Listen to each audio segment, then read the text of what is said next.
Assalamualaikum warahmatullahi wabarakatuh. Saya Lulu Irmayanti, mohon izin untuk ceramah tentang sedekah. Alhamdulillahilladzi hadana li hadza wa ma kunna linahtadiya laula an hadanallah. Laqad ja'at rusulu rabbina bil haqq wa nudu an tilkumul jannatu uristumuha bima kuntum ta'malun. Asyhadu an la ilaha illallah wa asyhadu anna Muhammadan abduhu wa rasuluh sallallahu alaihi wasallam wa ala alihi wa ashabihi amma ba'da. Yang terhormat kepada Bapak Haji Syamsul Hilal, SAG MAG, selaku dosen pengampu mata kuliah PPI atau Pengamalan Praktek Ibadah semester 4, dan rekan-rekan online atau rekan-rekan mahasiswa semua yang saya banggakan. Pertama-tama marilah kita ucapkan syukur kehadirat Allah Subhanahu wa Ta'ala, yang mana pada hari ini kita masih diberikan kesehatan, kewarasan, kesempatan sehingga bisa menyaksikan video atau ceramah saya ini melalui via online atau daring. Atas nikmat Allah yang telah Allah limpahkan kepada kita semua, yaitu nikmat sehat tersebut, wajib kita syukuri dengan ucapan syukur alhamdulillahirabbil alamin. Yang kedua kalinya, tidak lupa juga bersyukur kepada para perantara agama yang telah memerantarai agama yang hak ini sampai kepada kita, yang mana dimulai dari malaikat Jibril menyampaikan wahyu Allah di Gua Hiro kepada Nabi Muhammad SAW. Kemudian Nabi Muhammad menyampaikannya dengan secara lemah lembut, secara bijaksana kepada sahabat, kepada para tabi'in tabi'ahum, kepada para alim ulama, kepada para mubalik-mubalighot, dan sampai pada saat ini sampai kepada kita, wajib kita syukuri dengan ucapan syukur alhamdulillahi jazakumullahu khairah atas perantara agama tersebut. Kita wajib mensyukurinya. Dan yang ketiga kalinya, saya juga tak lupa bersyukur, berterima kasih kepada teman-teman semua, terutama kepada Bapak dosen yang telah menyempatkan waktunya, melonggarkan waktunya untuk menyaksikan video saya ini. Untuk itu saya ucapkan terima kasih. Alhamdulillahi jazakumullahu khairah. Bapak, Ibu, dan saudara semua, kita ketahui bahwa sedekah atau sodako itu berasal dari kata bahasa Arab, yang mana sodako itu artinya benar, yang mana orang yang gemar bersodakoh itu artinya orang yang benar-benar mengakui keimanannya, mengakui sepenuhnya iman kepada Allah, yang mana ada di dalam surat Al-Hadid ayat 7, yang artinya itu berimanlah kalian kepada Allah dan berimanlah kalian kepada Rasul Allah, dan nafkahkanlah sebagian harta dari sebagian harta kalian itu untuk kepentingan agama. Dan orang yang beriman di antara kalian itu adalah orang yang dilimpahkan pahalanya dari Allah. Dari sini bahwasannya sodako itu berarti adalah sebagian harta yang kita berikan untuk kepentingan agama, sebagian harta maupun sebagian pendapatan penghasilan kita yang kita gunakan untuk berjuang fisabilillah di jalannya Allah.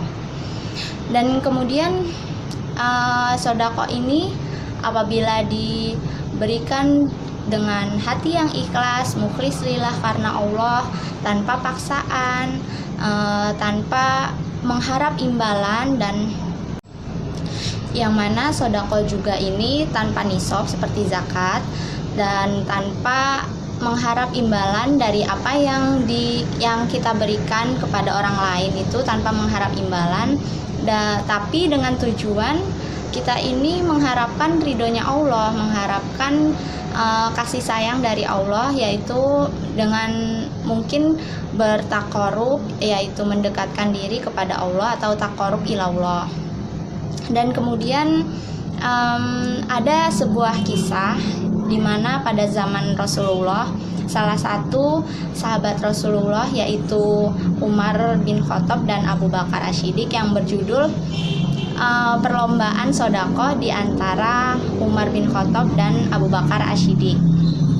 Menurut kalian, menurut Bapak Ibu semua, mungkin siapakah yang akan menang, siapakah yang akan paling banyak mensodakohkan hartanya di jalan Allah? Apakah Umar atau Abu Bakar? Nah, ceritanya pada suatu hari menjelang perang Tabuk, Nabi itu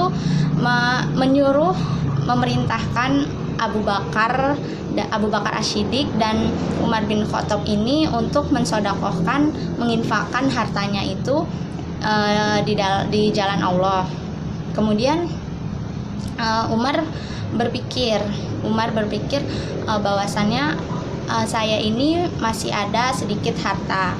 Saya ada sedikit harta untuk saya infakkan di jalan Allah.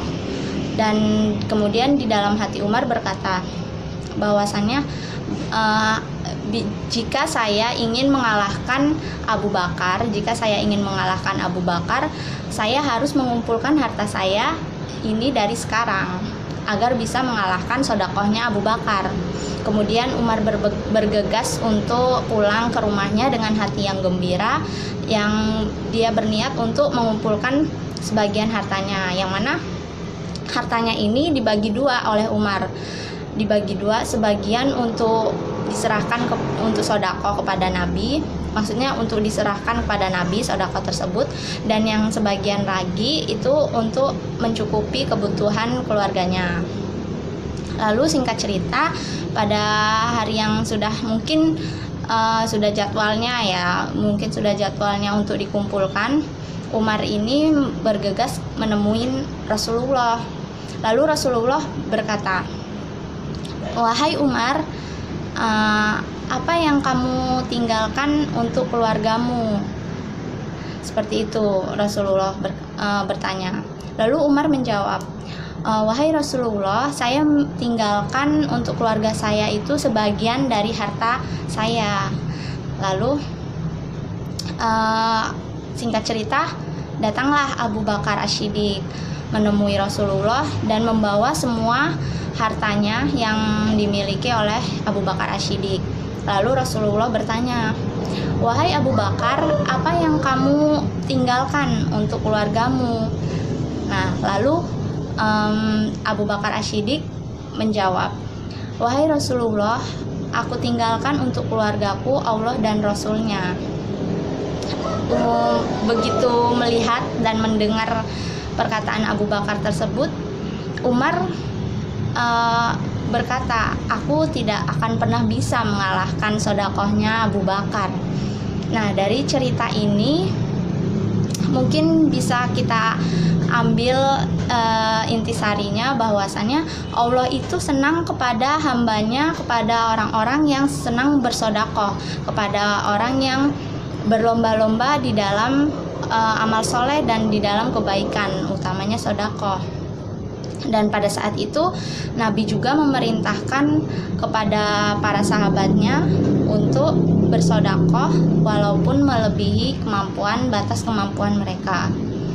Nah, diriwayatkan juga oleh Abu Hurairah bahwasannya Rasulullah SAW itu bersabda, "Ada 3 hal, meskipun orang tersebut sudah meninggal, ada 3 hal yang tidak akan terputus pahalanya atau amal solehnya, yaitu yang pertama pastinya sodako jariyah, yang kedua ilmu yang bermanfaat, ilmu yang dimanfaatkan, lalu yang terakhir doa anak soleh yang mendoakan kedua orang tuanya." Nah, dari sini bisa kita ambil bahwasannya pahala orang yang bersodakoh, pahala orang yang menginfakkan hartanya di jalan Allah dengan mukhlis lillah karena Allah, dengan hati yang ikhlas, dengan hati yang bersih, ini berarti pahala balasan yang Allah kasih kepada hambanya itu, balasan yang Allah berikan kepada hambanya tersebut itu adalah balasan pahala yang tidak akan terputus, yang akan mengalir secara terus-menerus walaupun hamba tersebut sudah meninggal dunia. Jadi di sini dapat disimpulkan bahwasannya orang yang bersedekah, orang yang mensedekahkan sebagian hartanya maupun seluruh hartanya secara rutin, secara terus-menerus, tanpa mengharap imbalan apapun dari harta yang dia berikan gitu, tanpa mengharap pamer pujian dari orang gitu, itu ibarat air sumur yang keruh akibat limpahan air hujan yang secara terus-menerus biasanya terjadi pada musim hujan.